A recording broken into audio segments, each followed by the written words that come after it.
Order. Welcome to today's session of the Business and Trade Select Committee, where we launch our new inquiry programme on export-led growth, on what I think we will all agree is quite a momentous day in the history of UK trade policy. Thank you so much indeed to Douglas Alexander and to Nick Thomas-Symonds for making time to join us in what I know is a really hectic schedule at the moment. And Amanda and Niall, you're very welcome to. Thank you so much for joining us and for all the work ahead of this session. Broadly speaking, because this is the beginning of an inquiry on export-led growth, there'll be a mixture of questions that basically take us through some of the strategic principles that guide your work before we then move into some discussions about our key markets, Europe, the United States and China. But Gregor Poynton is going to open the questioning. Great, thanks so much. Mr. Alexander. The Prime Minister has made it absolutely clear that the government's target is to deliver the fastest growing economy in the G7 by the end of the Parliament. Does the government have an estimate of what order of magnitude of trade we need to grow by to achieve that mission? Trade contributes to growth. If you look at the latest figures that we've received only this week, there is no doubt that we face significant challenges in delivering improved levels of growth, but this is a government that came to office recognising the scale of that challenge. The latest figures of 0.1% that were published just a few days ago evidence the scale of the challenge. In terms of the work that we have underway in relation to the trade strategy, we are pretty clear that both if you trade more, not only do you raise productivity, which is a key contributor to growth, but also it can significantly enhance your GDP. I wouldn't want at this stage to set a limit on the contribution that trade can make to the ambition that's been set by the government, but I can assure you that that's work that's underway. As surely as this committee is beginning its inquiry, we have not yet published the strategy and we'll be publishing it later in the spring. And when that strategy is published, will that have a number and a target in order for trades to be part of that? I would be hesitant of committing to a specific target as to the contribution for the reasons that I've just outlined, but I can assure you that we will be data heavy and delusion light in the trade strategy that we deliver. If you look at what we've inherited, one of the anomalies of post-Brexit Britain is that in the last 8 years we've not had a trade strategy published. Yeah. If you look at the two principal FTAs that are most often talked about, the FTA with New Zealand and the FTA with Australia, they make a very marginal contribution to an uplift in GDP growing forward. If you look at the work that was underway in relation to the US FTA, that would have contributed less than 1% to GDP growth, according to the previous government's numbers. So if you like, it's difficult to differentiate individual instruments in relation to an overall target, but that gives you a sense of scale that we're looking at and what we've inherited. Essentially, when we think about that trade strategy, we are seeking both to reset our relationship with Europe, which is work that's being led by Nick and by the Cabinet Office. About 46% of our trade is undertaken with the European Union, and at the same time seek to seize commercial opportunities in other parts of the world. I suppose my fundamental point is to understand how could we know whether it's succeeding or not if we don't have any kind of barometer in order to see? Well, there are various measures that you could use for trade. If you look at trade intensity numbers, while we're at the higher end of the G7, the truth is that we've been coming down in relative terms in terms of trade intensity. If you look at the volume of trade that we've undertaken with the European Union, my recollection is we're down about 5% on 2018, probably the most accurate year to make that judgment pre-pandemic. So there's no doubt that we face significant challenges, but I think it was Sun Tzu, the Chinese military strategist, who said tactics without strategy is simply the noise before defeat. If you don't have a strategy, it's pretty difficult to be clear as to where you're trying to deliver in terms of the economic approach of the government. And what's very obvious as we look back over the last 8 years was that there was no defined strategy, and we've really struggled to be clear as to the economic rationale of some of the decisions that were taken. But presumably the strategic objectives are to grow trade and grow the contribution of trade to GDP growth. The Prime Minister's gone out with some pretty bold targets to become the fastest growing economy in the G7. Have you been asked by the Chancellor to set out a strategy that, in a sense, enhances the contribution of trade to achieving that target in the future? You said you didn't set a ceiling on growth. I guess we'd like to know if you're going to set a floor. So, without betraying confidences, when I was appointed as Trade Policy Minister, the Prime Minister in that initial conversation emphasised the centrality of trade to the growth mission, as you've suggested. So in that sense, at the highest level of government, there is that recognition. We're working very closely with the Treasury on the Growth Mission Board, which is one of the 5 missions, and given the centrality of the growth mission to the work of the government, you can rest assured that DBT and trade in particular is well up that agenda. Mr. Thomas-Symonds, how important then is the reset with the EU in order to achieve the goal and the mission that's been set out by the Prime Minister? Well, first of all, pleasure to appear before your committee, and thank you to Liam for the invitation to come along and to accompany Douglas today. I think it is central to what we are trying to do.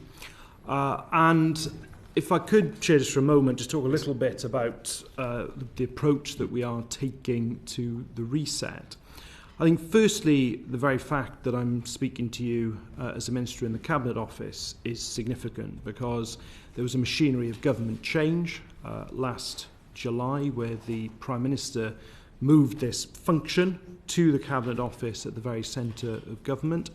I'm very pleased, actually, that in the last couple of weeks we've appointed Michael Ellum, really talented individual who is going to bring significant weight, experience and expertise to the role of second permanent secretary at the Cabinet Office, focusing on the EU-UK reset, and having that secretariat, and obviously with Michael leading it, myself with the ministerial responsibility for it, reporting directly to the Prime Minister, is, I think, an indication as to the centrality of it, not only to assist with the work, obviously, that Douglas is doing on trade, but indeed to achieve the government's first mission on growth. I think it's absolutely critical. This is probably a good moment for you just to give us a sense of the big picture when it comes to the reset. In the past, you've set out safety, security and prosperity as the 3 pillars of that reset. I mean, presumably all 3 of those pillars overlap with the mission that Mr. Alexander's got to help deliver. But give us a sense of... I will. And I describe them as pillars, but there is, of course, an interrelationship between each of them. The first I would describe as the security pillar, and that obviously at one level is about geostrategy, it's about foreign policy cooperation, and we've already seen some progress on this. The Foreign Secretary has met with the High Representative, both High Representatives actually, because obviously Kaja Kallas has just come in as the new High Representative. And what that is about structured cooperation. Now, when we were an EU member state, you would have had regular cooperation between regular meetings, between politicians, and indeed at official level as well. Now, of course, there has been working together between the UK and the EU since we left the European Union, but the idea here is to make it more structured, to have that regular dialogue at politician and official level, dealing with the very real challenges that we face in the 2020s. The second pillar is around safety of citizens. It's about law enforcement cooperation. One example would be our relationship with Europol, for example, where we would want to be sharing data in real time. It is the case that I'm afraid, whether it's drugs crime, whether it's money laundering, whether it's counter-terrorism, whether it's a vile crime of people smuggling, time matters in the very early stages of these investigations. So that relationship is critical going forward. In particular, we'd be looking to work closely, not just with the European Union, hugely important, but with France and with the Calais Group as well in terms of people smuggling. Obviously, we've had the creation of the Border Security Command, which will work very, very closely with our continental neighbours. The third pillar of the reset is around trade, but I would also say it's so important not to see this pillar in isolation, because very clearly a stable political environment and a stable relationship between the UK and the EU is conducive to investment, obviously. So we shouldn't just see it as a pillar that is there in isolation. But in that, we do want to look at the examples that are set out in our manifesto, for which we've got a democratic mandate to go and seek to deliver. There's a sanitary and phytosanitary agreement, which is a huge priority of the government to negotiate and secure. mutual recognition of professional qualifications for our services. We have, Chair, very significant huge service exports. I think that's really important for developing our trade in services, but also in our cultural sector as well, making it easier for our touring artists to be able to tour around EU member states. So those pillars are where I see the reset going forward. I should add that from really important moment in this is going to be the first post-Brexit UK-EU summit, which is going to take place in the first part of next year. It doesn't have a precise date yet, but it will be in the first part of this year. Before the summer. First half of this year, before the end of June. Very good. Okay. I just want to bring in Matt Weston before I come back to you.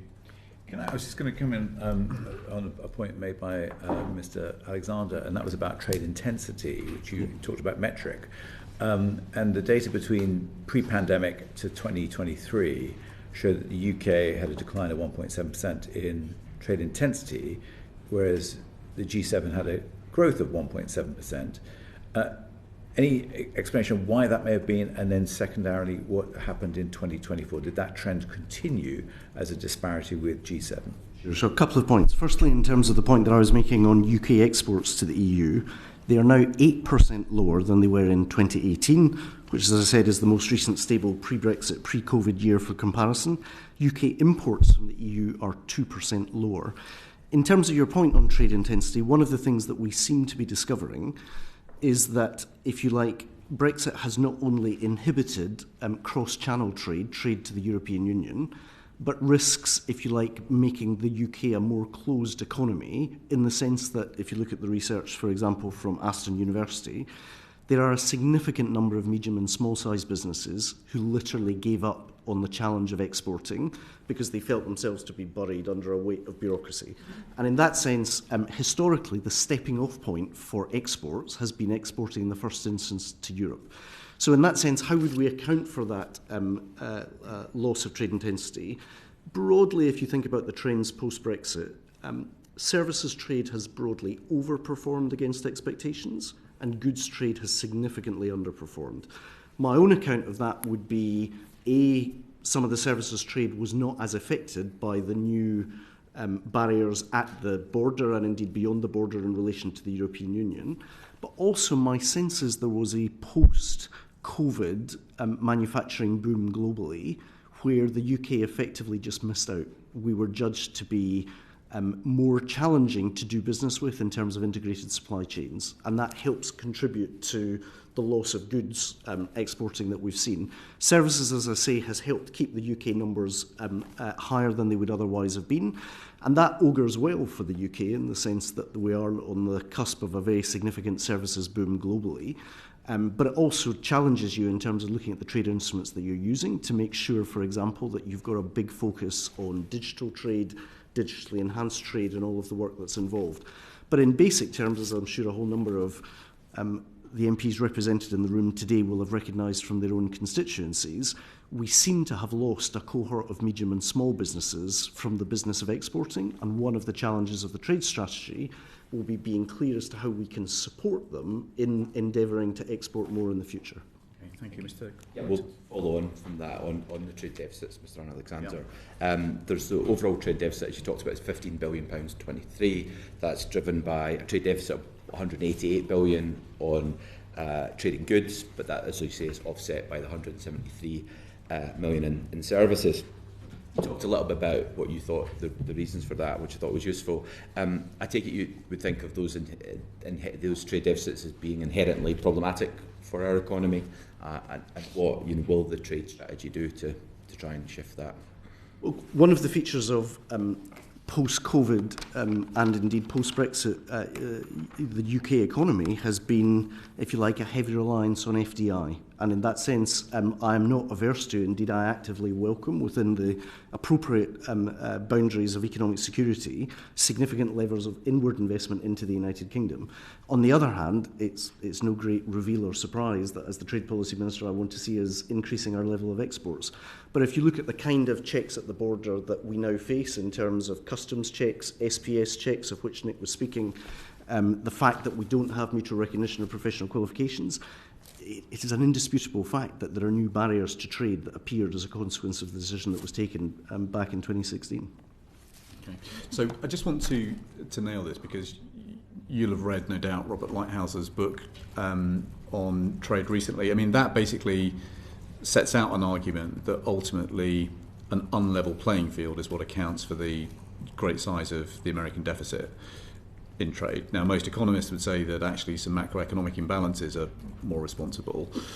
In terms of the trade deficit in the UK, is it macroeconomic conditions? Is it an unlevel playing field? Is it a bit of both? Is there an analysis there that leads you to some conclusions? Extremely complicated, and Robert Lighthizer has a very particular point of view, and one that I expect will be highly influential with the incoming Trump administration.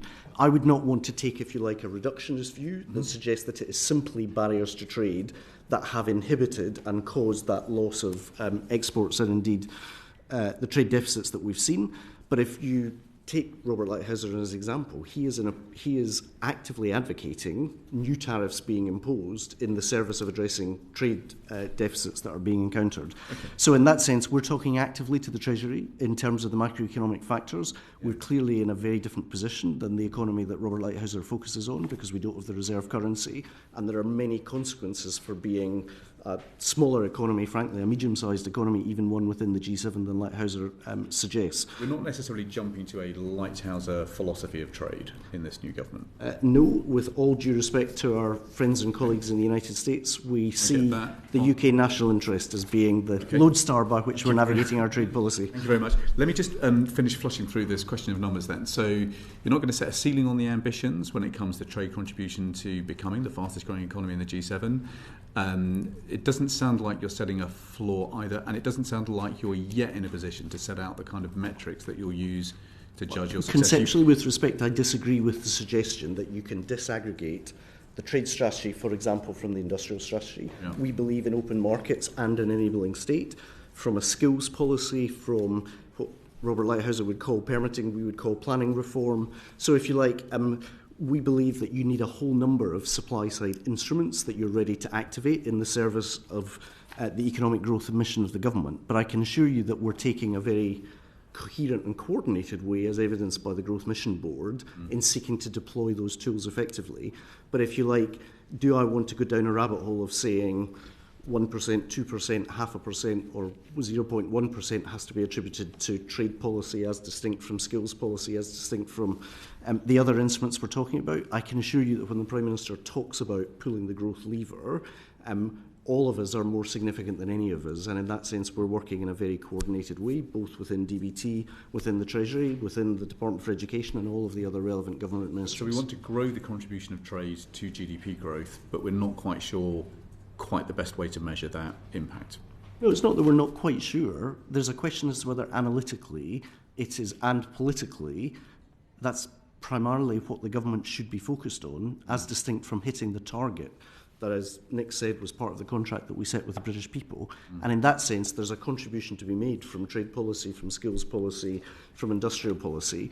But do I want to spend my officials' time spending months of their lives in the coming 5 years analysing the relative contribution of every aspect of industrial policy compared with every aspect of trade policy? The question is more how you would judge your success, and how indeed should Parliament judge your success. Well, ultimately, I think Parliament should judge our success not as a separate policy from the overall growth mission of the government, but making a meaningful contribution there too.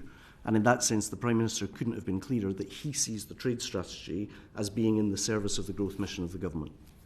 So the Secretary of State said that he would not be renewing the target of the last government, which was the race to $1 trillion in exports. Mm-hmm. And when we asked him about metrics, I think the only metric that he stipulated was possibly something about the fraction of small businesses that were exporting. Do you foresee any other metrics by which the trade strategy will be judged to either succeed or fail? Respectfully, one of the challenges is you're scrutinising on a strategy that hasn't yet been published. Which is why I asked. In that sense, do you we'll be in a position to metrics? answer your question when we publish the trade strategy. Yeah. If you say, are we looking carefully at both the relative success of past instruments, for example, how effective was the past trade strategy, what can we learn? So there's a basic truth, for example, which is that our view is that geography continues to matter. 3 of our 5 largest trading partners are still members of the European Union, along with the United States and China making up the top 5 trading partners. So if you like, there is certain statistical truths that underpin the analytical work that we are now undertaking for the trade strategy. Am I in a position, months before the publication of the trade strategy, to share with you the individual metrics of a yet unwritten trade strategy? Respectfully not. Great. So the committee will supply you with advice in that case. Thank you. I'd be Rosie. delighted, and indeed the consultation is open at the moment. So in that sense, we're all ears. Rosie Brighting. Thank you. Mr Alexander, good afternoon. The Secretary of State was kind enough to provide the committee a sneak preview of what he wants from the trade strategy in November. Would you be willing to do the same? Pray tell, when you said a sneak preview, what did he share with you? And I would be happy to try and match my boss. I think it was just the concepts and the ideas and what he thinks the committee should be focused on. Okay, I'd be very happy to do so. In terms of the work, and it is ongoing work that we have underway at the moment, firstly, as I say, the starting point is data, not post-imperial delusions. If you try and make sense of the previous government's actions in relation to trade, I'm not sure they provide the right foundation. So how are we approaching this strategy? First of all, we want to have a clear-eyed analysis of the character of the UK economy in 2025, looking ahead for the next decade. So, for example, as an 81% services-based economy, naturally and appropriately, there will be a significant focus in the trade strategy on services. We're effectively still a services superpower in the United Kingdom. We export more services than any other country other than the United States. One of the challenges of drafting a trade strategy is that you draft a trade strategy for the United Kingdom economy, not for, let's say, a better French economy or a better German economy. So initially we start by saying, what's the character of the economy that we inherit, and how can trade meaningfully contribute to growth within that economy? Secondly, we need a clear-eyed assessment as to the world into which we're seeking to project United Kingdom exports and secure imports. And frankly, many of the underpinning assumptions that underpinned the previous government's approach to trade and more broadly to Brexit candidly no longer apply. The Chair very accurately defined today as a momentous day in terms of trade policy. If you think of 3 of the key underpinning assumptions of the Brexiteers, number 1, that we were on the cusp of the next phase of a hyper-globalisation. Secondly, that you would have a functioning dispute resolution mechanism and a strong multilateral trading system. And thirdly, and perhaps most critically, that the major trading blocs, the United States, Europe and China, were actively in the business of taking barriers down rather than putting barriers up.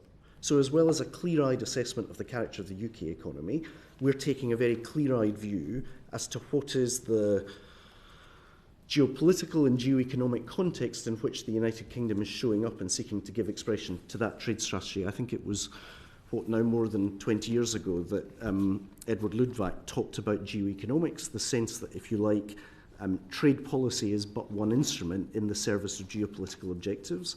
And there is absolutely no doubt that we are witnessing a very challenging and changing trading environment in which we're seeking to frame a policy for the next 5 to 10 years. Beyond that, we then want to consider the effectiveness of some of the instruments that have been commonly used on trade strategy in the past. There's been a big emphasis under our predecessors on the use of free trade agreements. The past government actually had a target, I think it was 75 or 80% coverage, thank you, in terms of, if you like, saying we've not lost anything as a consequence of leaving the European Union because we've got this widespread coverage. And the vast majority of the deals that were done were effectively rollover deals from the European Union. So we are considering very carefully, if you like, what are the significant benefits that can be gained from additional free trade agreements. If you look at the average levels of tariffs in the industrial world at the moment, about 2 to 3%. Back in the 1970s, that was somewhere between 10 and 15%. So in that sense, what's the utility of FTAs compared with, for example, The digital trade agreement that was done in particular with Singapore, we've done one, or the previous government did one also to their credit with Ukraine. So we're looking at, if you like, what are the tools in the toolkit beyond conventional FTAs, because we want a quality rather than a quantity approach. You mentioned one target the previous government held that Johnny, the Secretary of State, has disavowed. Similarly, we don't have an equivalent ambition as 80% coverage. Instead, we're saying, where can FTAs make a meaningful contribution to GDP growth, and what other instruments can we use? As well as the trade policy element of the strategy, we'll also be looking at the trade promotion elements of the strategy. I'm spending a lot of time talking to businesses at the moment. I'm sure it's the same for Nick. I go into the room expecting to talk about trade policy, and I come out having talked about the border. In that sense, what are the barriers to trade at the border? Are there practical steps that can be taken, notwithstanding the constraints under which we're operating, to de-frictionalise trade? And can we be more effective, for example, in terms of export promotion, trade facilitation, that cluster of issues? At the same time, we've got other commitments I'm happy to talk about in terms of our approach to trade scrutiny, our approach to labour rights and environmental issues. It will be a comprehensive document, but I hope that gives you, as the Secretary of State did back in November, some flavour as to how we're thinking about what's a document that hasn't yet been written. Yeah. Very helpful, but one of the things that it does underline, I think, is that there is a strategic shift now in trade philosophy from a government that is prosecuting free trade agreements, as far as I can see, to actually a much heavier emphasis on trade diplomacy and a wider variety of instruments. Well, you've written very eloquently yourself, Mr. Chairman, in terms of the importance of economic statecraft. Firstly, I think we need the clarity to recognise that the context in which we're developing a trade strategy, frankly, is just changing. The, if you like, alignment of economic security and prosperity converging is a very different approach to the market fundamentalism that underpinned a lot of the thinking as to the kind of world that we would be looking at 10 years after Brexit. So in that sense, the external environment has changed. At the same time, we continue to be committed to open markets, but I think we have a more realistic view as to the relative contribution of FTAs compared with other kind of challenges. It is very often, when you talk to business, barriers behind the border rather than at the border that are the biggest inhibitors to trade these days. Do you want to pursue Thank that you. point? Yeah, you spoke about some of the geographical markets, China, US and EU, which you're looking at and are the most important. But within that, what do you think are the most important product markets? Well, as I say, if you were to take a broad sectoral view, I would think of the UK economy firstly in terms of services, 81% services economy. If you dig into those numbers, we've done extraordinarily well in what the ONS called other business services, services that are not... When we think of services historically, we've tended to think in terms of financial services, but if you think, for example, in terms of management consultancy, you think in terms of architecture, there's quite a wide basket at which the UK continues to be exceptionally good. And in that sense, of course, we want to build on that success. At the same time, as will be evident in the 8 identified sectors of the industrial strategy, which is shaping and informing the work that I'm leading in terms of the trade strategy, we've got significant capabilities in advanced manufacturing that we will want to continue to promote and advance in terms of the trade strategy. So if you were looking for a guide as to how the government is thinking more broadly in terms of sectors, then I can assure you that we are very closely aligned between the trade strategy and the industrial strategy. And back at the time of the International Investment Summit, we published a green paper that set out those 8 key priority areas of the industrial strategy. Thank you. Thank you. Yeah, I just wanted to sort of pick up a little bit more on the discussion that you were having around the free trade agreements and that slight shift away from them, because we've just completed one of the many roundtable discussions and tours. And when we were having the discussion around trade, what was coming up a lot was that sort of lack of clarity about why particular free trade agreements were negotiated, that they couldn't see an underpinning logic to it. And I think I would just welcome your thoughts as well on both helping businesses to understand the logic behind the new trajectory, but also more widely than that, our communities and people understanding how trade can benefit and why that's important, so that we can sort of bring that down to a level that's a little less sort of ethereal and that people can engage with. So I think it's a very reasonable question. I've said publicly elsewhere I really have no interest in Instagram diplomacy as the measure of our effectiveness as a trade department. And you can read into that what you like in terms of our predecessors under the previous government. The fact is, I well understand why businesses like, what's this got to do with us?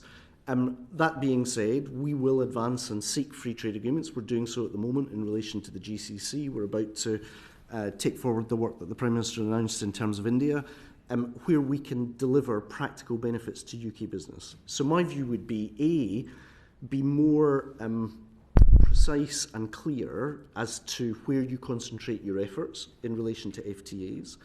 Secondly, then, though, where you deliver FTAs, you need to be as serious about utilisation as you are about securing the agreement. And again, my sense is that there is more that we could and should be doing as a government to make it easy to utilise agreements that are put in place. And in that sense, that is getting alongside business, talking to business, understanding their concerns. As part of our broader work in relation to trade strategy, I met the 5 main business representative organisations just a couple of weeks ago in the Department of Business and Trade. We had a really rich, generative conversation about how do you encourage those businesses that basically have decided not to bother exporting to get back into that business. Broadly, one of the other truths I sense after Brexit is that the very large British businesses had the capacity and regulatory capability to be able to manage it. They were often exporting internationally anyway. What we've lost are the smaller businesses, often the medium-sized businesses, who just thought, I just can't manage this. I'm just being buried in paperwork and bureaucracy. Who are the most credible voices to persuade them? We in the Department of Business and Trade have a responsibility in terms of online roadshows and work that we're doing. Certainly the British Chambers of Commerce were making a very compelling case that the single biggest help that you can give to that business is to find another business to buddy with them and to say, don't worry, we managed it, it's really not that hard, let us help you. And one of the things I'm very interested in the trade strategy is whether we can, in a manner that Germany does, harness the Chamber of Commerce network more effectively than historically has been the case in recent years in the UK. Here. Thank you very much. Matt Weston. Just on that, if I could, you mentioned about Germany, but Korea also does a similar thing, I understand. Is that something you're looking then possibly to replicate, and that will be perhaps presented in the trade strategy? Yeah, as I say, we are actively looking in the trade strategy, and as evidenced by that conversation with the BCC and with the other business organisations, it's a very live conversation at the moment. We're receiving a whole number of thoughts and advice, very good advice, incidentally, from business. We're looking very carefully at what we can do to better support British businesses and that trade facilitation effort. And so it would be very helpful, if you wouldn't mind, for the committee just publishing your current view of the utilisation of free trade agreements. Is that something you think you could explore for us? I think we've got numbers. I'll check what I'm sure we have numbers, but let me check what the position is. We won't have immense amount of numbers yet, given the particularly for Australia and New Zealand, they have only been entered into force only a year or so ago. So there is limited data yet on the utilisation of agreements other than the continuity agreements that the Minister referred to earlier. The previous government refused to publish impact assessments in relation to FTAs, so let me see what I can do. Which was why we kind of like them. Thank you, Chair. So just to move on, there are many who would talk about the beauty and benefits of a pure free trade agreement. But of course, some of the impacts of that are that it impacts more rather on, say, workers and the environment. The new government hasn't updated its negotiating mandates for any free trade agreement currently underway in terms of labour standards. Why hasn't it? In terms of the approach that we've taken, nothing that we're proposing in terms of our FTAs undermines the sovereign right of the UK to set employment standards and labour rights, and in that sense that is the settled position of the UK government. In terms of the conversations that are underway at the moment, that clearly varies dependent on who or which negotiations are underway at the present time. But we've taken a very careful view of the mandates that were written under the previous governments. Some of them we have accepted and decided to get back into the room. Others we're continuing to look at. But in that sense, it's on a case-by-case basis rather than a blanket overview. You'll have, I'm sure, looked at the USMCA. and looked at its rapid response mechanism, we've taken evidence from certain companies and very concerning, really, about how they source some of their products and the materials that go into those products. Is the rapid response mechanism something that the UK government is looking to adopt? Well, I mean, I've been in regular dialogue with Catherine Tai, the outgoing USTR, and her whole focus has been on worker-centric trade policy. And in that sense, the provision that you described was a particular feature of the renegotiated, what was NAFTA, now USMCA. My sense is, notwithstanding that provision, if you look at the orders that appeared overnight in the White House, it's a matter that is going to be reviewed and looked at again, that particular trade agreement. But we constantly look at all agreements that are being published around the world to consider whether there's appropriate learnings that we can adopt and utilise to the benefit of the United Kingdom and to employees in the United Kingdom as well as businesses. It is striking, isn't it, that we were promised we could take back control, say, of our borders and so on.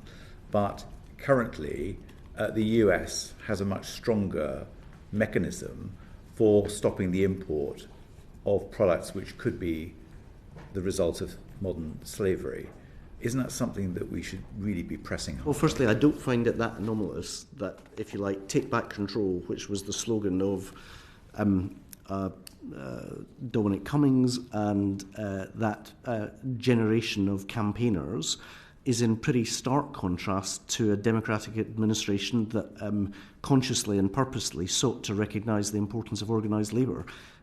Voting has consequence, and if you vote for progressive politicians who are committed to upholding reasonable standards at work, then you end up with the kind of approaches that we've seen in some parts of the world. And if, on the other hand, you have a promise to take back control that is then not subsequently delivered in the subsequent years, you end up with some of the political choices that we're facing today. So in that sense, if you like, I never saw take back control as an inherently progressive offer. I did see the commitment to a worker-centred trade policy as of Catherine Tai at the USTR and Joe Biden as being ideologically consistent with their approach to governing. But we could dump stuff at the border, couldn't we? We could stop stuff coming in under such a mechanism. In terms of dump stuff at the border, if you take things like the Uyghur Forced Labour Act or indeed the provisions of the USMCA, you've got much tougher safeguards at the US border for preventing goods that have been made with forced labour entering the United States. We've heard evidence from companies that have given us some cause for concern as to the nature of the goods and the way those goods are produced entering the country. And so the question is, what is the UK government strategy for ensuring that we're not importing stuff that is made with forced labour? So firstly, that's a very diplomatic characterisation of the recent evidence session that I observed along with many others. Nothing if not diplomatic on this committee. Absolutely.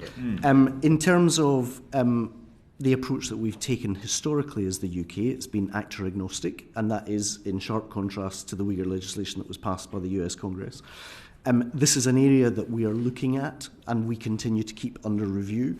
But in that sense, what was legislation that commanded widespread support, the Modern Slavery Act, at the time of its passage, I answered a UQ in the Chamber a couple of months back, just before Christmas, and was quite struck by the fact that not only were there questions being asked by people on my own side of the chamber, but also by former Conservatives who I had anticipated would themselves be advocates and supporters of the Modern Slavery Act, saying that actually further action was required. So it's a matter that we're looking at, but in that sense, it's fair to recognise, A, we've historically taken an actor-agnostic approach, and secondly, we've taken seriously our responsibilities in relation to the WTO in a way that's not always been the approach with the legislative approach of some other countries. Brilliant, thank you.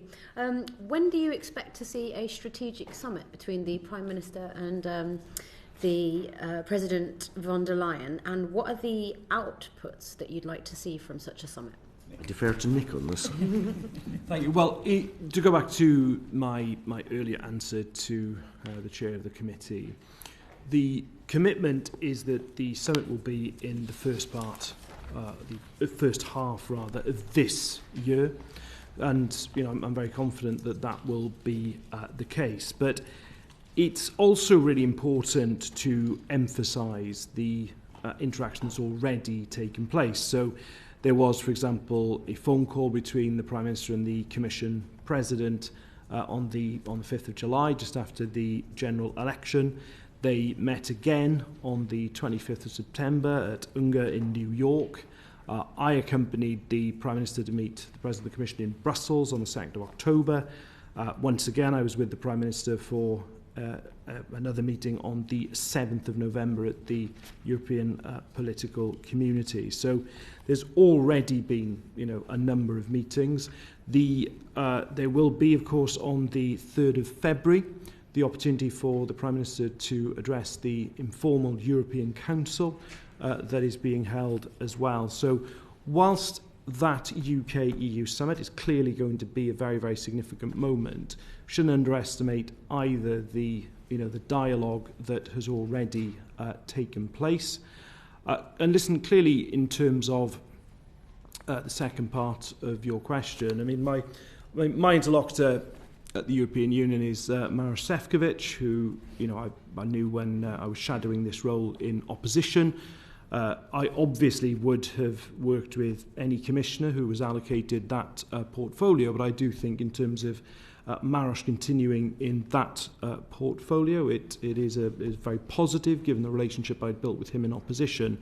And both the President of the Commission and the Prime Minister have been clear to both of us. They want to see what they say are deliverables at the summit, and clearly that's what we will look to provide. And I'll obviously be delighted once a date is set, Chair, to make it public. Great, thank you. And so you've talked a little bit about the scoping conversations that you've had. Can you describe any of the potential barriers that you've identified in those conversations?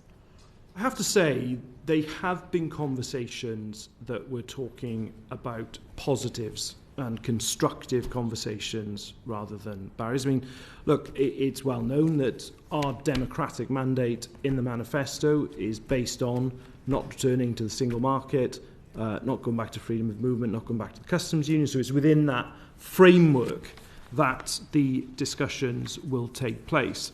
But what I have found in my conversations, as you can imagine, I've been to Brussels a number of times since the election, is a real sense that this is now the world of the mid-2020s. There's a real mutual benefit in the UK and the EU working together in the three areas that I've broadly spoken about on security, safety, and indeed prosperity, and a real sense that the time is not to go back to the debates and battles of the past, but to actually look forward at the shared challenges and how we deal with them together. Great. And lastly, just on whether or not there's going to be a roadmap and whether you can give sort of further information about what that might look like when working with the EU on trying to advance some of these conversations. So I'm not proposing to publish a roadmap. I mean, our position is what is set out in our manifesto. We've got a very firm democratic mandate. There are examples in that manifesto of things that we want to secure, want to deliver. In the trade space, as I indicated, a sanitary and phytosanitary agreement is a really important objective for us. So it will be looking at our manifesto, of which we've got a firm democratic mandate to try to deliver. Okay, so we want to push on whether that is going to be enough, because obviously overnight we've had statements from President Trump, who has now threatened tariffs both on neighbours but also significant tariffs on Europe. He said they don't take our cars, they don't take our farm products, they don't take almost anything, and yet we take their cars. So we'll figure that out either with tariffs or they will have to buy our oil. Mr. Alexander, how badly would American tariffs hurt the British economy? Well, as a matter of principle, we're not supportive of additional trade barriers going up and inhibiting trade. But frankly, it is a little too early to judge effectively what this incoming administration's approach is going to be. We see significant possibilities and opportunities in the relationship with the United States. We are old allies, but we are open to new ways of working together. At the moment, we have a strong and balanced trading relationship. There's not a significant trade deficit, which is significant given much of the commentary in terms of the incoming president's thinking on tariffs has been related to the existence of trade deficits. But exactly how we deepen that partnership or what defensive measures could be taken in other circumstances, frankly, I think less than a day after the President's inauguration, there are frankly just too many unknowns. And let me try and explain why there are those. I just want to tease out one piece of the puzzle, though. So there are at least 4 or 5 economic studies that I've seen that show a range of impacts on the UK economy of American tariffs. What's your sense of how bad a 25% US tariff There's on no UK circumstances, reasonably, Mr. Chairman, in which you could expect us to be publishing UK government numbers that would compromise a negotiation strategy. Well, as I say, you're asking me to be several steps down a road that I'm simply not prepared to journey with you less than 24 hours after the President's come into office. There would be a negative impact of American tariffs. Oh, it's a matter of record that we don't support tariffs, and they could potentially have damaging consequences on a number of economies, but we're certainly not going to publish British numbers ahead of what could be important and necessary negotiations, we hope, on the upside rather than in relation to the downside. How will you dissuade President Trump from imposing tariffs on the UK? Well, as I say, first of all, I think the challenge is to be honest and clear-eyed in terms of what we know and what we don't know at this juncture. Scott Besant, in his Senate confirmation hearing, identified 3 aims for tariff policy: to tackle unfair trade policy, to raise revenues for the US government, and to strike deals with other countries. The truth is, as my former colleague at the Kennedy School, David Petraeus, said last week, the one exception to the unknowns that we are dealing with less than 24 hours into this presidency is the unpredictability and the President's approach to unpredictability in policy making.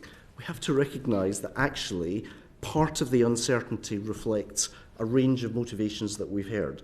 Is the objective of tariff policy really to secure leverage for non-economic objectives? Is it to reindustrialise the American heartland? Is it to raise revenues? You'll have seen overnight the reference to the External Revenue Service. Is it a security play in relation to concerns in relation to technology leakage and other issues? Frankly, we don't know the answers to those questions. And dependent on, if you like, what emerges between what candidate Trump has said and now what President Trump does, we stand ready to engage in the conversations, both in terms of where there are opportunities to deepen an existing economic relationship and also to clearly and confidently articulate the UK national interest in any conversations that take place. But at this stage, you don't yet know quite how best to dissuade President Trump from imposing tariffs because we're not quite sure what the policy objective is of the new administration. Well, if you look at the America First trade policy that was published this morning, UK time, by the White House, it does seem that even within the White House, the motivation is to do some more work, to build the rationale, to reduce the risks of legal challenge in relation to the tariff policy, and it would seem also to secure confirmation of a number of key officials in relation to trade policy. So we're not looking at day one tariffs, but the direction of travel has been pretty clearly set by that America First trade policy. So we are listening hard, we are reading all of the documents that become available, exactly in a manner that Nick described in relation to Europe. The Prime Minister, to his great credit, has already actively engaged. He had dinner in September in New York. He had a phone call after the President's election. And in that sense, we have senior officials who are seeking to engage with the administration. There is, of course, constitutional propriety that you have one administration at a time, and we are within DBT and other parts of government constrained in what conversations can happen, but I can assure you that engagement is underway. What's your confidence level today that you can dissuade President Trump from imposing tariffs on the UK?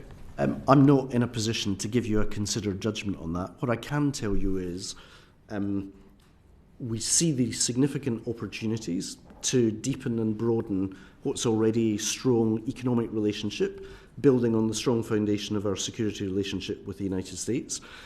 If you like, our lodestar is the statement of the Prime Minister on December the 2nd, that we do not believe that you need to choose between our allies and friends in Europe and our allies and friends on the other side of the Atlantic, and we stand ready to engage in those conversations. So it sounds like, as we sit here today, there's an unclear impact that is possibly going to hit the UK economy. We're unclear about how best to dissuade the American administration, and we're not clear how confident we are that we can stop that impact arriving. I disagree with every part of your question, Mr. Chair. Well, tell me. Partly because, as I was trying delicately to suggest, simply because I Be am indelicate, because I'm not sharing our negotiating strategy with this committee less than 24 hours after the inauguration of the President, does not mean that there isn't a strategy. Nor does it mean that there isn't analytical work that's been undertaken. But I couldn't really be more clear that I don't think it would be in the UK's national interest to share with you our assessment as to the impact of trade instrument actions that could be taken by the United States or by other actors ahead of those negotiations being conducted. So first of all, there is analytical work that we, as a matter of course, undertake as a government, but not all of that necessarily and appropriately should be shared on what you yourself described as a momentous day in trade policy. Secondly, it wouldn't seem wise or sensible to be sharing our negotiation strategy. And if you're going into a negotiation, I'm not sure it's entirely wise to put numbers about your level of confidence either. So each part of your question, respectfully, I disagree with. No, that's okay, because my summary is there's a secret plan that you can't tell us and you can't give us a confidence level for whether you'll succeed. But one of the conclusions that many people on the committee might draw, therefore, is that amidst that anxiety-inducing uncertainty, it might make more sense to draw far closer to our neighbours across the Channel in Europe. And Mr. Maynard is well, let me try and assuage your anxiety. I can assure you that far from the work not having been done, the work is being done. As I say respectfully, whether that should be shared with a select committee prior to it being shared with an incoming administration, it seems that we respectfully disagree, but I'm very clear that our responsibility is to act in the national interest, to be clear-eyed in terms of what conversations should have and in what sequence, and I wouldn't want you to feel any undue anxiety that that work is not being undertaken. I'm more interested in your confidence level that you'll succeed, however, but I understand that you can't necessarily share that with us today. So often when you're in an election, would you say to your opponents, I think there's a 40% chance I'll be re-elected or a 90% chance? Would that be helpful information to share with your opponents in an election campaign? And might that affect how they conduct themselves? It's a rather prosaic example. Well, but I would simply normally say, we tell the media that we're fully confident that we're going to win, but I've not heard you express that confidence you're going to succeed today. I think there's a due sense of humility, caution and care in the words that I'm choosing to use. Okay. Well, one of the conclusions is, however, that might suggest a better strategy or a safer strategy is to draw closer to Europe. But Mr. Maynard. Thank you both. Thank you, Chair. Mr. Alexander and Ms. Brooks, very nuts and boltsy question. So your teams are working very hard on all these free trade agreements. We're very grateful for that. I think it's great for the country. Do you agree it's in our national interest that we publish data seeing what the results are of those free trade agreements? So if we have a free trade agreement come in here, then we see what impact we have on growth and data. At the moment, I don't believe that's published on a regular basis. Would you agree that's good news, and would you be willing to commit to doing so? Why don't I ask Amanda to speak in terms of what's been the historic position of the government, and then I'll talk a little about the trade strategy. So the position of the previous government was that monitoring and evaluation reports would be published 2 years after agreements had come into force. As I said in my answer earlier, where the Chair was probing on this, we have not yet reached that point for both Australia and New Zealand, because those two agreements, and obviously CPTPP, have not yet been in place for 2 years, and the data collection obviously is delayed. So I totally hear the case that you're making. I totally get that, but that's not. I mean, just take every free trade agreement over the last 10 years and just publish once a year. So it's not specific to ANZ or anywhere else. It's just the principle. Do we agree that we want to see how we're actually doing with our free trade agreements, and we're just going to publish data on an ongoing basis every 12 months? For all of them, and look back 10 years and say, well, actually, that free trade agreement, if there was one 9 years ago, we're doing great. Well done. I'm looking for the principle is what I'm after here. I was setting out the principle of the previous government. Yes. I will turn to the Minister. 9 years ago, we weren't signing FTAs. And so in that sense, the point in terms of the imminence of the FTAs that were published under the last government, I think is a reasonable point. I can assure the committee we are giving thought to the scrutiny that should be undertaken. But again, we're back in the position where your chair's just invited me to offer a view on negotiations that haven't begun, and you're asking me to be scrutinised on a trade strategy that's not been written. Sorry, whatever's, not taking part in that conversation, I'm taking this conversation, which is, do you agree that it's a good principle that we publish data year in, year out? If we sign up to free trade agreements, we ought to be tracking how we do against them. It's not a trap. It's just nuts and bolts. Is that a good thing to be doing? And if so, I mean, you can just say we'll be thinking about it. Fine, but you know, to me, it the seems ONS like common sense. publish a battery of statistics in relation to the operation of the British economy.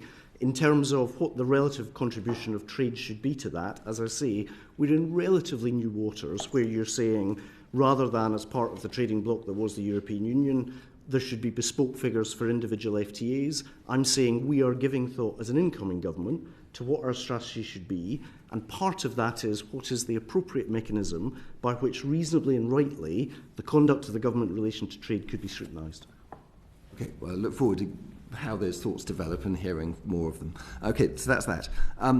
The second thing is just talk about this EU reset. We hear a lot about it. I mean, as per our briefing pack, my understanding is the UK wants a veterinary agreement. We want professional qualifications being mutually recognised. We want to make it easier for our touring. What was in the Labour manifesto. What the EU wants is access to fishing, implementation of the Windsor, making sure that Windsor gets implemented well, and therefore having a better, closer trading relationship, and seeing how that data adequacy drop off in June. What's going to happen there? Those are three different groups. We're talking past each other. What I find, I guess, I'm rather impressed by is, we met with the Swiss ambassador last week. He says, well, we published a common understanding about what we wanted from our negotiations. We stuck it in the public domain. That's what we're after when we go agreeing with the Europeans. The Europeans publish, however many pages it is, about what they want with their agreements from us. We're like, we don't need to do that. We're more sophisticated. We know better. We're excellent diplomats. We're not going to set timetables. We're not going to set goals. We're just going to play it loose. Well, is that really the right way to do it? Because, we haven't got a great track record of success in terms of our trade over the last 10 years. So what do you think? Just one correction in the question, first of all. You said the UK wants a veterinary agreement. It's actually an SPS agreement. It's a sanitary and phytosanitary agreement. Thank you, yes. So it's broader than what you suggest. But I would suggest what we have is a manifesto that contains the elements that I described in the earlier answer to the chair, that has a democratic mandate from the British people, which I think is a very strong position to take into the negotiations. But also, I would also emphasise, again, the importance of the constructive discussions that I have had with Maros Sefcovic, that the Prime Minister has had with the President of the Commission, also both the Prime Minister and I meeting, of course, with the European Parliament President as well. They are constructive negotiations that are proceeding, and as I say, we'll obviously now go into a different phase as we approach the run-up to the summit. The other point I would make, though... Can I just check if negotiations started on this, or will the bulk of the negotiations happen after the summit? Of course, we've had discussions, Chair, as you would expect. However, it was never going to be the case we'd get into a more formal, steep negotiation into the summit until the European Commission was formally in place, which, as you know, was at the start of December. Yeah. Thank you, I interrupted you, sorry. That's fine, but can I just pick up a piece of point? It's a really important point that you've made about the Windsor Framework, because the Windsor Framework Task Force is also within the Cabinet Office as part of the European Union Relations Secretariat, and I work extremely closely across government with the DEFRA Secretary, with the Northern Ireland Secretary, in particular on the Windsor Framework. For this government, the stability of the executive in Northern Ireland is hugely important. And managing the Windsor Framework, both in the context of Northern Ireland, in the context of businesses that supply Northern Ireland, but also because the Windsor Framework, which was negotiated obviously by the previous government, but it was something that we as an opposition voted for and went through the lobbies for, it is really important as a government that when Britain, when the United Kingdom rather, is signing on the dotted line, that actually means something, because it did do damage to our international reputation when you did have a predecessor government that firstly was very ambiguous, to say the least, about our membership of the European Convention on Human Rights, and secondly, was signing agreements and then trying to denounce them not too shortly afterwards. So the fact that we have the Windsor Framework that's been signed on behalf of the United Kingdom, implementing that is a very important principle. May I just add as well in relation to Mr Maynard's question? I'm so sorry, Amanda. We've got a vote shortly, so I'm desperate to squeeze as much juice out of the ministers as possible, and we just need to get into an important question on dynamic alignment. I've got two questions that I want to fire, and I'll fire them both. One is, you mentioned delusions twice, Mr Alexander. We're talking about fastest growth in the G7, race to $1 trillion. Goods exports are 11% below 2019. They're going the opposite direction. Trade intensity is down 1.7%. The rest of the G7's trade intensity is up. And yet, and then in Northern Ireland, we've got trade from Northern Ireland into GB up 12.4% as per December. We've got Northern Ireland trade into the Republic of Ireland up 17.6%. They're inside the customs union. Why don't we just do the obvious things and put the rest of our country inside the customs union like we did with Northern Ireland? I'll let Nick answer. Well, look, on the customs union, we have, again, a mandate for our reset with the European Union, and in our manifesto, that's the contract we were elected on, is that we will not rejoin the single market or the customs union or go back to freedom of movement, and that's the democratic mandate we have, and that's the framework that the negotiations now take place in. But I'd also add one point please, to but that. We've got to be quick. I'd add one point to that, which is, in terms of rejoining the customs union, obviously we also have agreements that have been signed by the previous government. We've got the FTAs with Australia and New Zealand. You have the free trade agreements that Douglas and colleagues at DBT are negotiating with the GCC and indeed with India. But also we've acceded to the CPTPP as well. They are things that the previous government has already done and which you appreciate we've inherited. Okay, thank you very much. Product regulation bill. So I asked in PMQs, my first PMQ, about the idea that if it is in our national interest to align, we align. If it's not in our national interest, we diverge. And I got a very unclear answer back. And I've looked at your published materials. It's always on a case-by-case basis, but there's no structure around that. In terms of how does anybody know whether they make the case or they don't make the case, or is that up to somebody in the DBT to decide? Or it's the Secretary of State. I mean, it's so... Okay, but how is this going to work in reality? Because there's a load of manufacturers out there who are going up the wall, kicking people out of work, having a terrible time. They need to know where they stand. On the product regulation and metrology bill, and it's a live bill, I would just caution for a moment. It's obviously in the House of Lords at the moment. But the guiding principle there is the UK's national interest. It's a matter for the Secretary of State for Business and Trade in each and every case to take the decision. Is nappies in the national interest? Well, is a matter for the Secretary for Business and Trade. But the other thing I would caution as well is... Do you get my point? How does this work? Having an up-to-date system of product regulation is unequivocally in the national interest of the United Kingdom, yes. It does not, this bill, if you like, commit us to future policy, and a lot of the policy conversation around this bill has been, does it anticipate a particular approach? It is a framework that allows governments in the future to update those regulations in a way that it so chooses. But respectfully, we're now in a position where we've been questioned on a trade strategy that hasn't been written, negotiations that haven't been started, and a piece of legislation that's not been passed. If I'm a manufacturer, it's in the House of Lords and hasn't yet come to the Commons.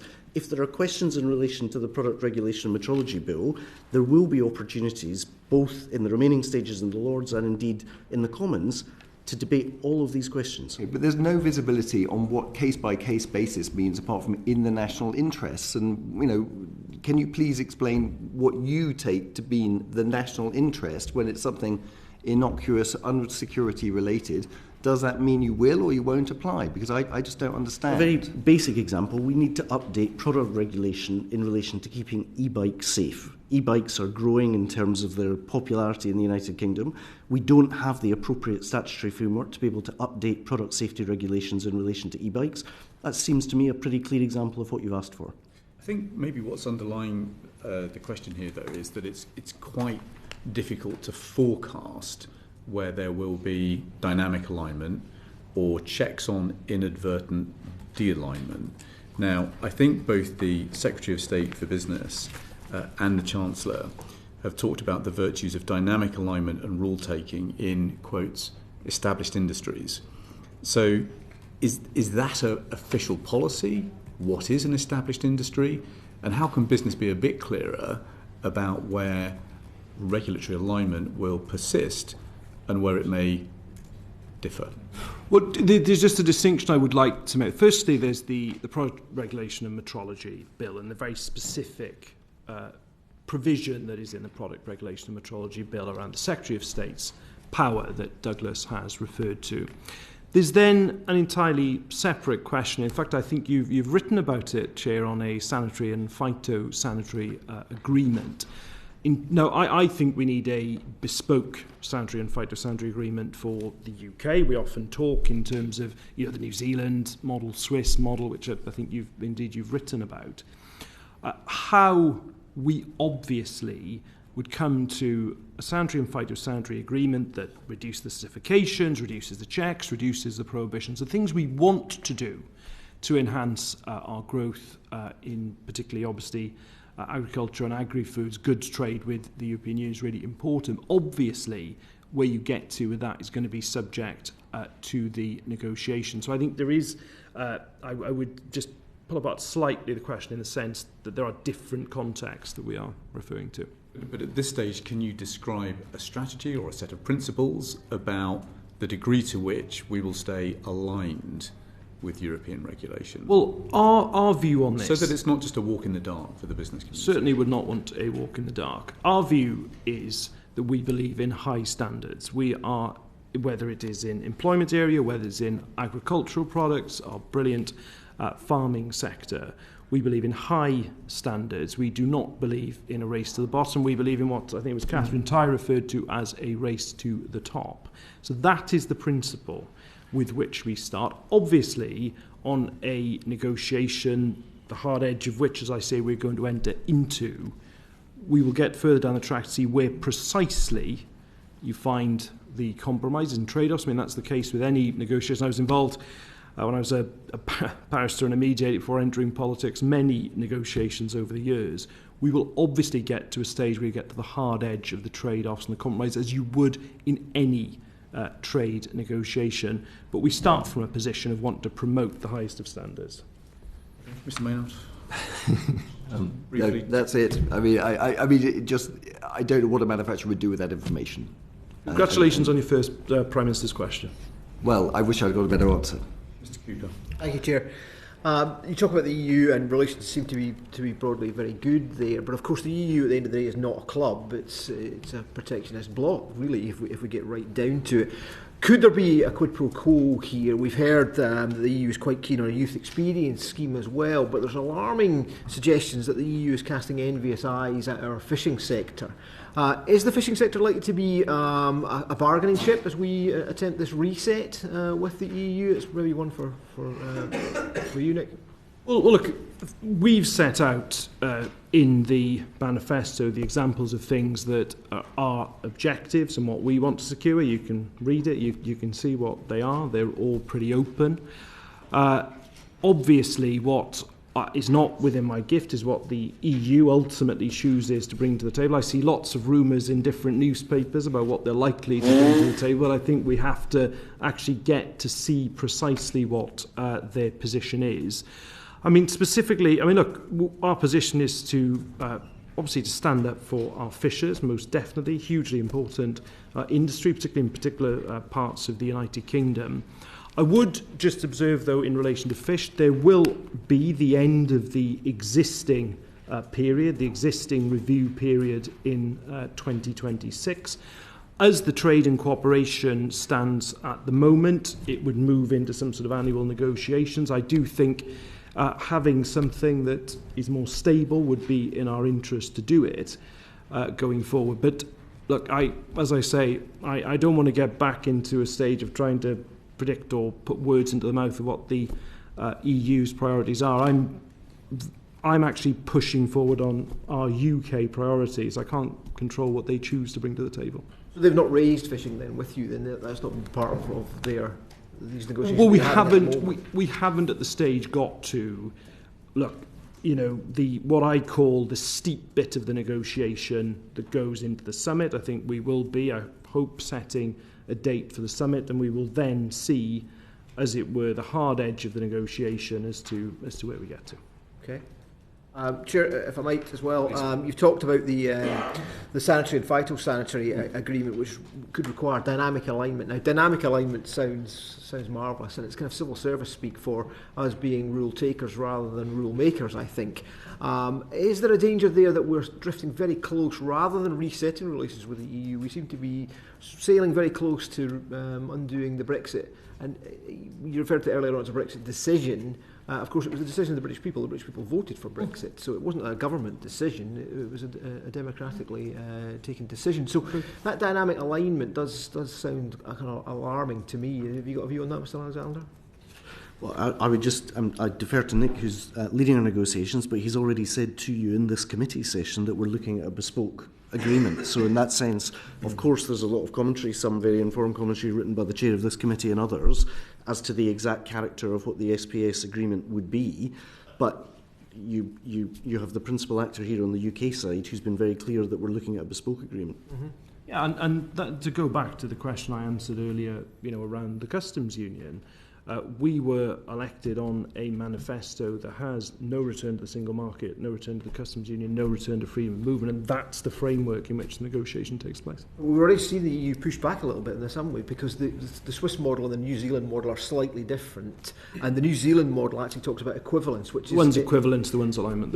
So the different models. And the EU, and correct me if I'm wrong here, my understanding is that the EU were not keen on the New Zealand model, which gave us equivalence. They were keener on the Swiss model, which is back to more dynamic alignment. Am I right in saying that? Is that? No, I mean in terms of the two agreements that you're talking about, they are both for very particular circumstances. There's obviously a particular geographic distance between New Zealand and the EU.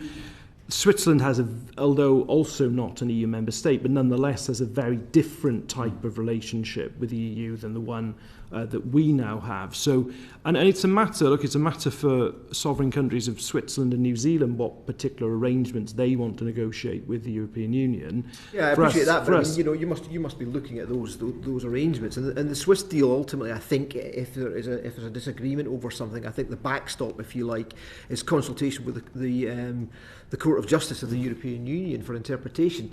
So that would be quite a big step for a country like ours, which is out with the EU, to go back into the orbit of that, surely. I don't know what you mean by back into, because obviously we have the Windsor Framework arrangements at the moment that exist in relation to Northern Ireland, which does already have a role for the European Court of Justice in it in terms of interpretation of EU law. So I don't think that's a sort of new concept in our arrangements at the moment. But again, I think we're getting into what a bespoke set of arrangements that's suitable for us looks like. And my point in response is it needs to be a bespoke SPS agreement that is suitable for the United Kingdom and in our interest. And what Switzerland, I'm sure as people around this table, I think one of you mentioned you'd spoken to the Swiss ambassador recently. I speak to the Swiss ambassador myself, obviously, and indeed friends from New Zealand. They have particular arrangements that suits them. Yes, of course, they are examples of SPS agreements that exist. You're absolutely right about that. A Windsor framework-like mechanism that involves some kind of reference back to for advice to the ECJ is not necessarily off the table when designing an SPS. Well, I'd be hesitant to get into specific design points at this stage, but I'm just observing that obviously with the Windsor Framework, the previous government negotiated particular arrangements, which we supported from opposition. But again, what the Windsor Framework represented was a very specific set of arrangements for very specific circumstances, and again we would be looking for something bespoke that suits the United Kingdom. It sounds like pragmatically you're keeping your options well open. I certainly hope, Chair, I'm always a pragmatist in these situations. Okay. That's all. Thank you.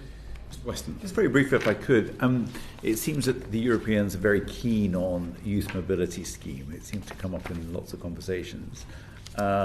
We have the Erasmus Plus. They seem to view it as almost a precondition to some sort of deal. What's the risk to us of having, say, a short-term visa scheme, do you think?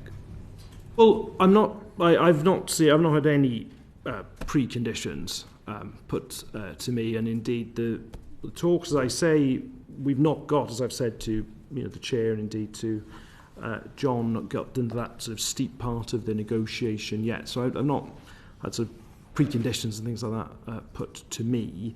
In terms of what... They're very keen on it. It would be one of their priorities. It's in their position document, for example. Well, we'll see where we get to in terms of what they actually mean by it. But it is for, I will obviously pursue the UK national interest. I will pursue the objectives and the examples that we have a democratic mandate for that are in the manifesto. What I can't ultimately say at this stage is precisely precisely the nature of the proposal the EU comes forward with, but secondly, the importance they attach to different elements. And you wouldn't expect either side to know that at this stage. So, of course, I will listen, as any respectful negotiator would, to priorities the other side brings to the table. But we can't see yet, precisely what it is, but secondly, what importance they put upon it. What is he writing? Thank you. Mr. Alexander, earlier you spoke about architects in valuable services, but how do you propose to overcome the EU's veto last year over a draft deal for architects? And on from that, what are your priority sectors for achieving mutual recognition of professional qualifications? So we are keen to pursue MRPQ and the mutual recognition of professional qualifications. One of the great frustrations of the TCA has been the fact that not a single British professional has been able to secure recognition of their professional qualifications using that agreement. That being said, there are continuing to be in place, obviously, arrangements between regulatory bodies within the European Union and within the United Kingdom. For example, the ability of European doctors to be requalified into practice here within the health service. But you're right to recognise that that is one of the areas that we're keen to pursue in terms of the discussions that Nick is leading. Thank you. Do you have kind of key priority sectors within that? Well, clearly the regulated professions are, if you like, at the top of the list, because for the reasons that I described previously, other business services, that ONS categorisation that recognises non-regulated professions is growing very strongly. We haven't seen equivalent progress in relation to to recognition of professional qualifications. So in that sense, we're talking to the regulatory bodies at the moment, but if you like, it's a process both of understanding which bodies need the most help, given some of them have bilateral relationships in place, and also engaging in time with the European Union. And we've seen on social media British performers having quite a lot of frustration around touring in Europe. What kind of solutions do you have in mind for this? Well, on this, I think there's a number of creative ways that we can do this, but this is a real priority for us in the negotiation, as I've already made clear. I think it is really disappointing when you look at the number of tours, for example, that are, with brilliant cultural sector, brilliant, vibrant cultural sector, a real source of soft power for us. But the arrangements as they stand in terms of, what is necessary for a tour, not just obviously the singer, but obviously everything that goes with it, is extraordinarily difficult to do in the arrangements that we currently have. Now, whether it's a specific carve-out, whether it's a slight change to the rules that we currently face, I think I'm open to being creative as to how we solve this issue, but it really is on our interests to have our artists able to tour Europe, and indeed vice versa for a great European artist to be able to come here as well. I think that's really something that's in our mutual benefit. There are also some very powerful advocates for the creative industries in the UK. Harriet Harman's daughter is a cellist, and she did not miss the opportunity to tell the incoming Trade Policy Minister that her daughter would benefit from exactly the kind of progress that Nick is anticipating. So in that sense, in all seriousness, the creative industries are hugely important to us. It is an issue that we frequently, as individual constituency MPs, hear about, and that's one of the areas that we're focused on. Thank you. I'm glad to hear that. Sonia Kumar. Thank you, Chair. We know that SMEs are doing some fantastic work in the UK. What kind of initiatives or grants can you give for our SMEs in the UK to be trading in EU?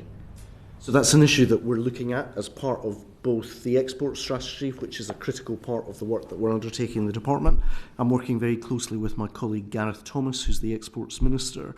And one of the challenges, or one of the issues that we're wrestling with at the moment is, it's rather analogous to the point that I made in terms of chambers of commerce, is what actually makes the biggest difference to the businesses with respect not to the department. So are online products actually an appropriate geographically broad way to reach a large number of businesses?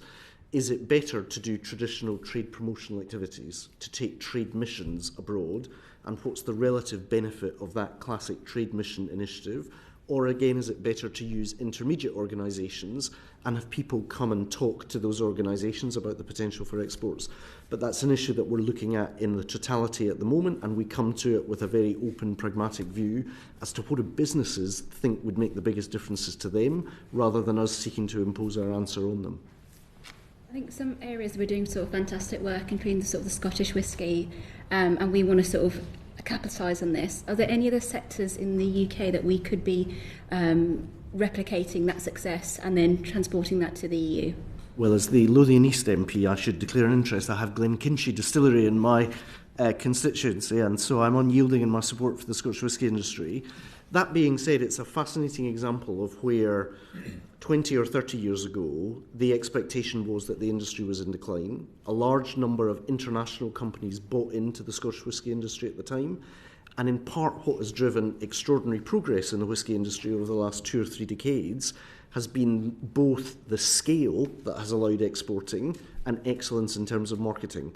And so there are lessons that can be drawn, but actually there are very few small independent distilleries relative to the numbers that one might imagine. They're often being driven by very large entities like Diageo and other companies. So in that sense, as well as looking at the example of the Scottish whisky industry, we're also looking at some of the examples you cited earlier, which is those industries that don't have either a regulatory or business kind of administration department behind them or a marketing budget that many of the whisky distilleries actually do.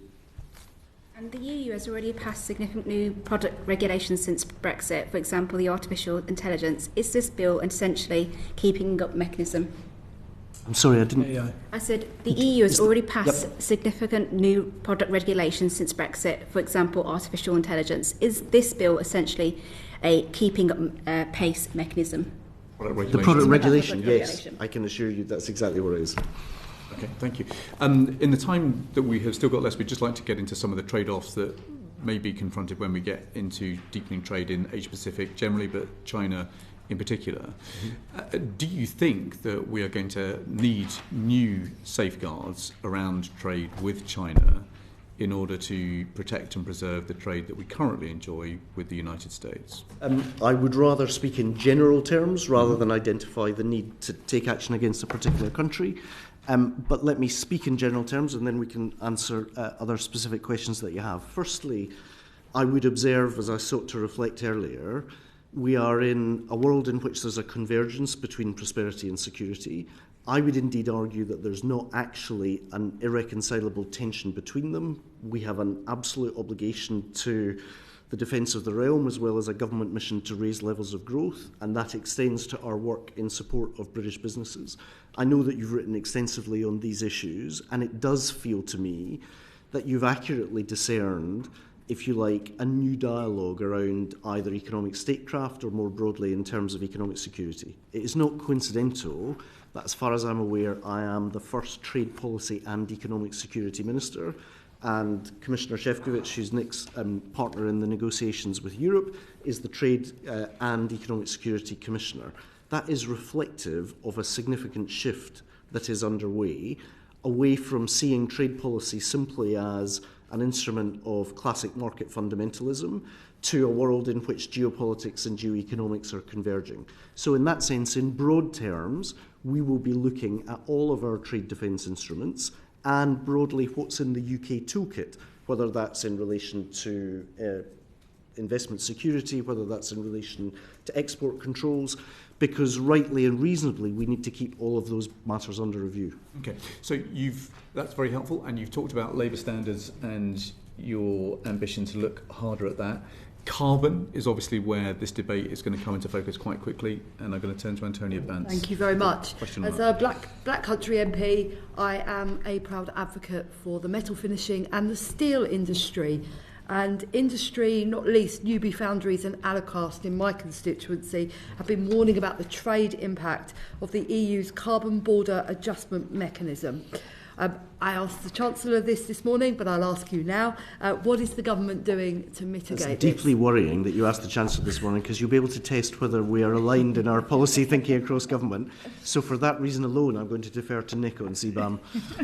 So, I mean, this is something that's already in the Trade and Cooperation Agreement with the European Union. So, I mean, it's for reference, Chair, is Article 392.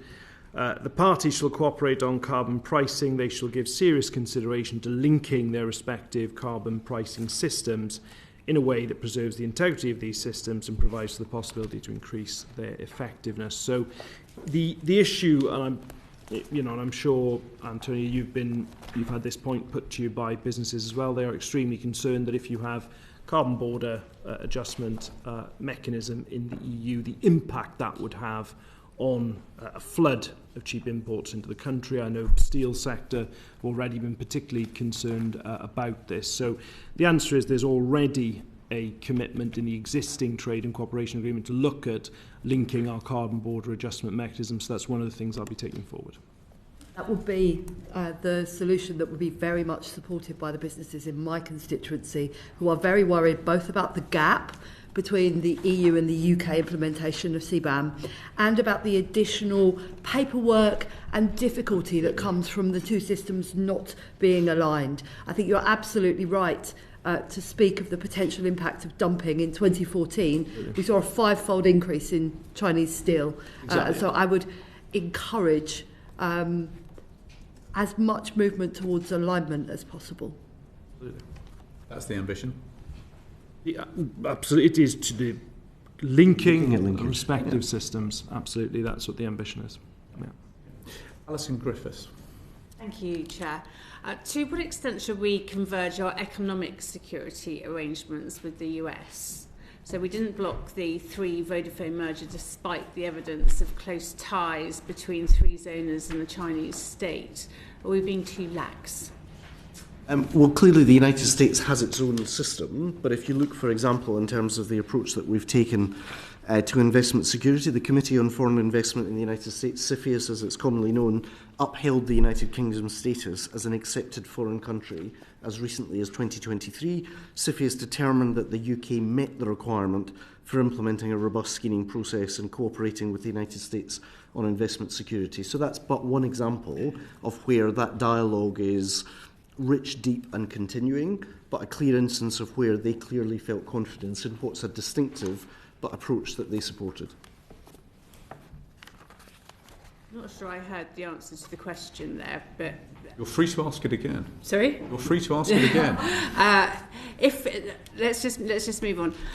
If we fail to strengthen our economic security regime, is there any realistic chance of closer trade ties with the US? Well, that's premised on something that I wouldn't accept a reasonable or responsible government would do, which is not to strengthen our economic security regime.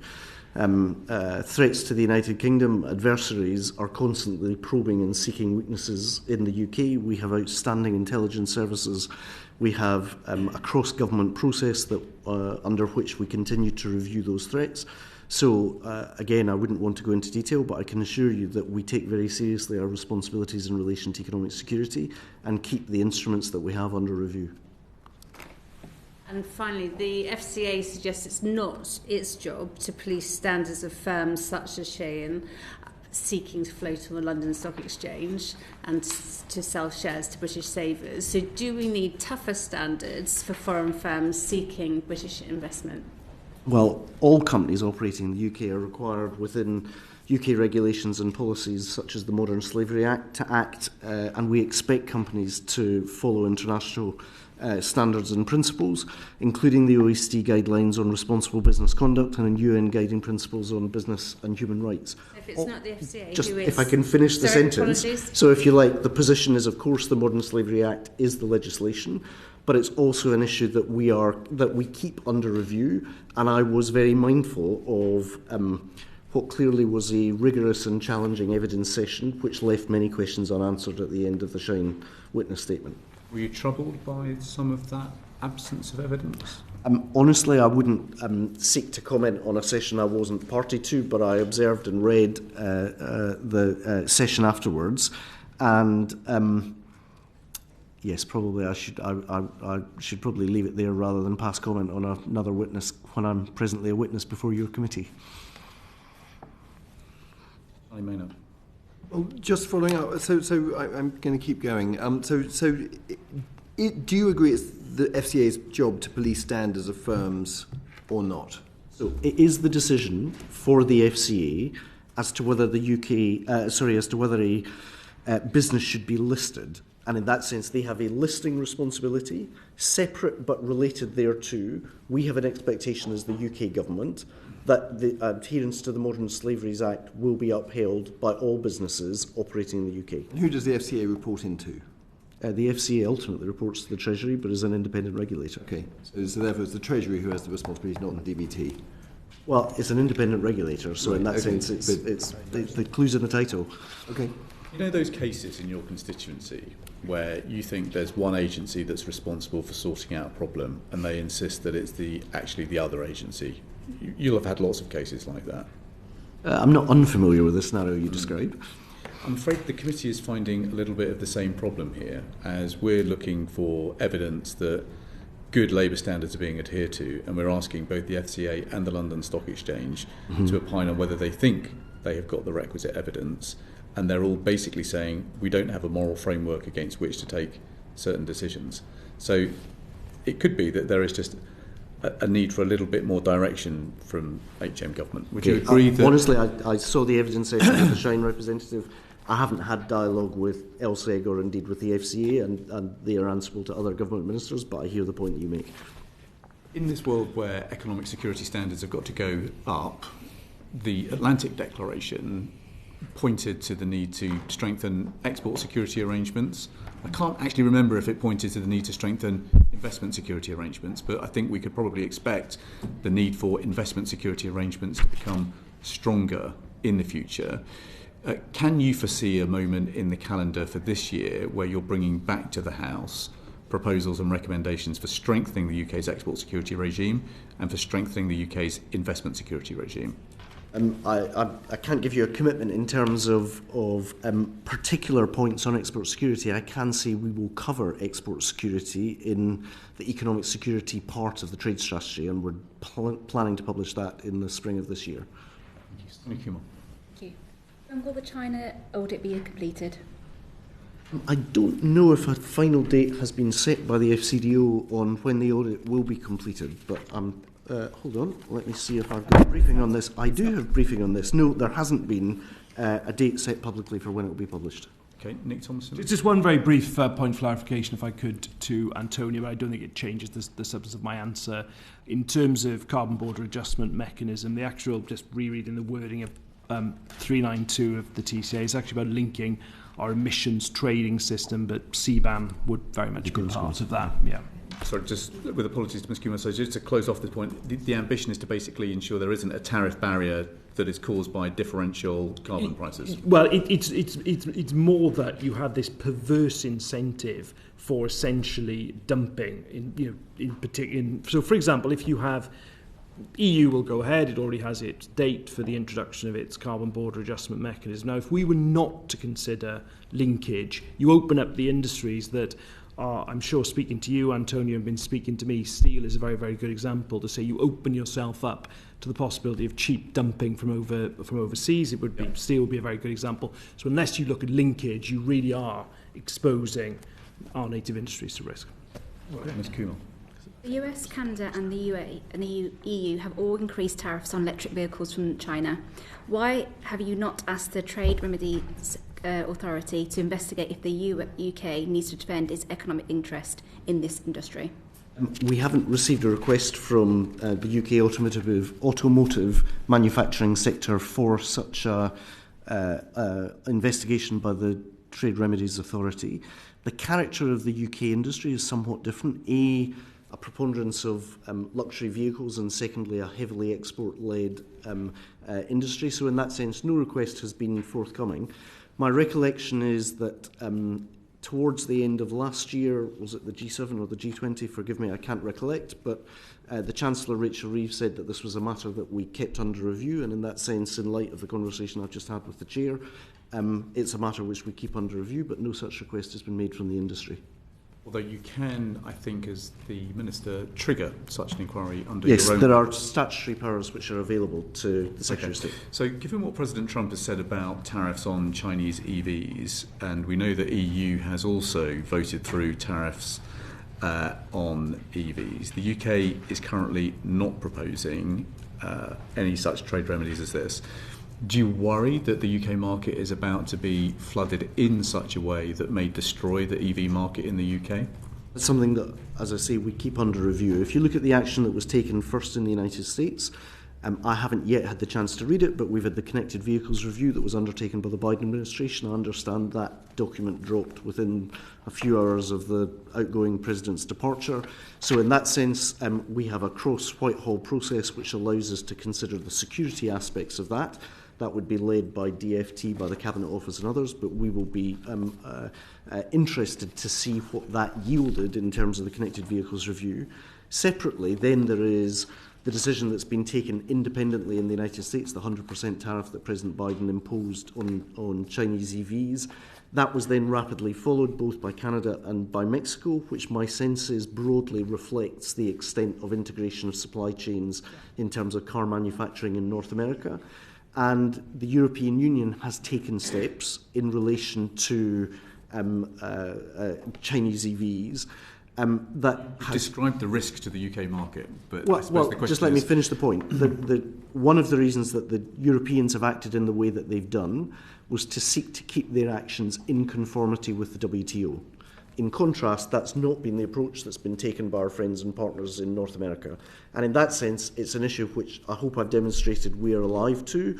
But if you like, we're not going to be driven by other countries' actions as much as by our national interest. And that national interest clearly has to be, I hesitate to use the phrase dynamic, given the conversation we've just had, but reflective of changing circumstances. And in circumstances where there was trade diversion as a consequence of actions being taken by others, that's something we would have regard to.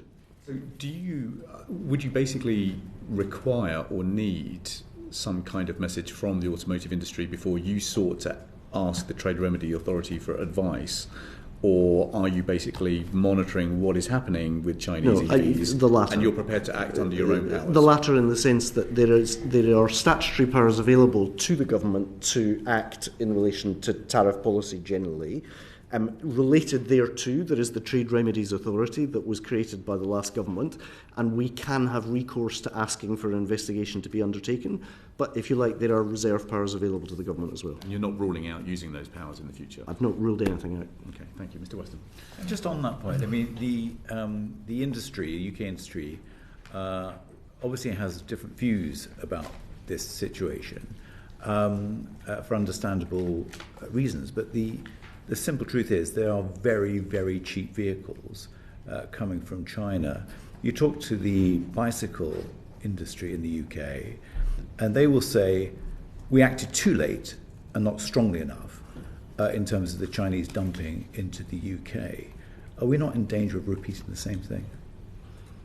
Well, as I say, we keep this matter under review. I hope the answers that I've given demonstrates this is not an issue which anyone taking a view of where the UK's national economic interest lies would suggest that we're anything other than aware of movements that can happen. One of the challenges in the coming years, it would seem, given the environment into which we're operating, is understanding the importance of trade diversion as a consequence of new barriers going up. And this is but one example of where we will have a very clear-eyed view as to where the UK national interest lies. But equally, it is right and reasonable to be in part led by the industry, and it's simply a matter of observable fact that unlike in other areas where pleas were being made by the industry for immediate action from the government, for example, if you read the Globe and Mail, there was a commentary about 2 weeks before Chrystia Freeland imposed the tariffs in Canada, demanding that Canada shouldn't delay and should get on with it, given the jeopardy facing the Canadian suppliers in the US supply chains. We're just observably in a different position in the UK. Okay. We have a vote imminent, so perhaps we can just wrap up with this question to Nick Thomas-Symonds. So thank you for setting out what sounds like a very pragmatic pathway towards a June, no later than June summit.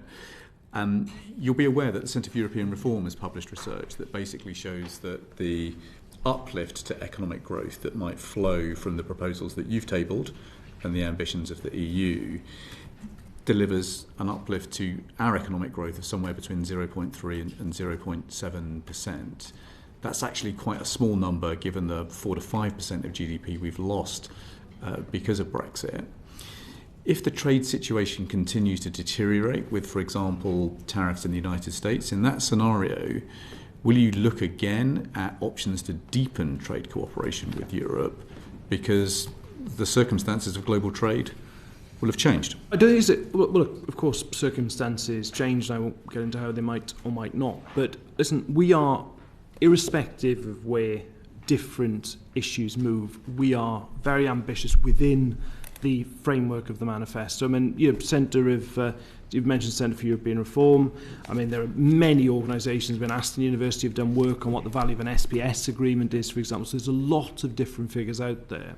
It's a small fraction of the trade that we've lost, you'd agree. But all I would say in relation to this is within the mandate that we have from the British people, the mandate we have on not going to rejoin single market, customs union, back to free movement. Within that, what I would reassure your committee is that we are ambitious, and I think in particular, if we were to secure an SPS agreement, I think it would be of significant economic value.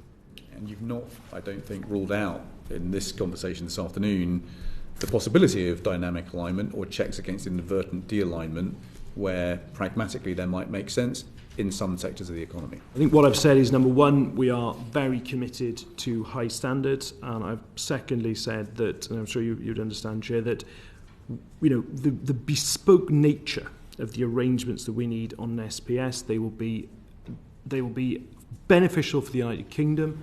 What New Zealand has on a equivalent is suitable for them. What there is in alignment for the Swiss is suitable for them. We'll be looking for something that works for us. Okay. Niall, briefly. Thank you. Just two kind of nuts and boltsy questions. So there is a very excitingly called multi-party interim appeal arbitration arrangement, which is essentially the WTO appellate body is defunct, effectively, because the US no longer funds it, and it won't be funding it for a few years now. That's a workaround which Canada, Australia, New Zealand, Japan, EU, China, various countries in Southeast Asia and South America have all signed up to. We don't. Could you give an answer as to whether we will or we won't? That's one. I've got another one very similar to that. I can assure you we're looking at exactly that. If you like, it is a plurilateral forum that is less effective than if we were able to see the dispute resolution mechanism re-established. I travelled early in my tenure as Trade Policy Minister to the WTO to have conversations in relation to the challenges that the organisation continues to face in terms of dispute resolution mechanism. I've on a couple of occasions now met with Ngozi, the WTO Secretary General, Director General. That being said, it is an issue that we are looking at. The United States stays out of that body, but I know that a number of our friends, allies and common countries are already in it, and it's an issue that we're looking at. Great, thank you. And similarly, PEM, Pan-Euro-Mediterranean, so that was something we were in. I think there are 25 signatories. It's been going since 2012. We now have our own perfectly formed equivalent. Perhaps that's rather a lot of work, and essentially we're running our own set of harmonisation and standards separate to our European neighbours, who are our biggest trading partners. Would you consider rejoining PEM and trying to align standards more closely? In terms of PEM, it's not quite as linear as you suggest, in the sense that there are some stakeholders who actually would argue that there would be disadvantages to sectors of the UK business sector if we were to rejoin. But again, it's an issue that we are open to looking at because we want to take a pragmatic view as to where the national interest lies. Thank you very much. And the last thing on our list, Mr. Thomas-Symonds, is around mutual recognition of conformity standards. So this is an enormous bit of red tape for UK industry. Is this something that could feature as part of your negotiations, just as a way, not least of saving enormous unnecessary cost for UK businesses? So I'm open and pragmatic on these matters. I understand in a read through the media that in a previous set of negotiations it was raised and rejected. I understand is what happened, but I'm open and pragmatic on reducing trade barriers, Chair, which is a very nice note to end our session. Perfect. Thank you very much. Well, thank you very much indeed for your time. There's a vote up and coming, so we'll conclude our panel and our session there with great thanks to both officials and to ministers for giving the launch of our inquiry today a flying start. Pleasure. Order. Thank you.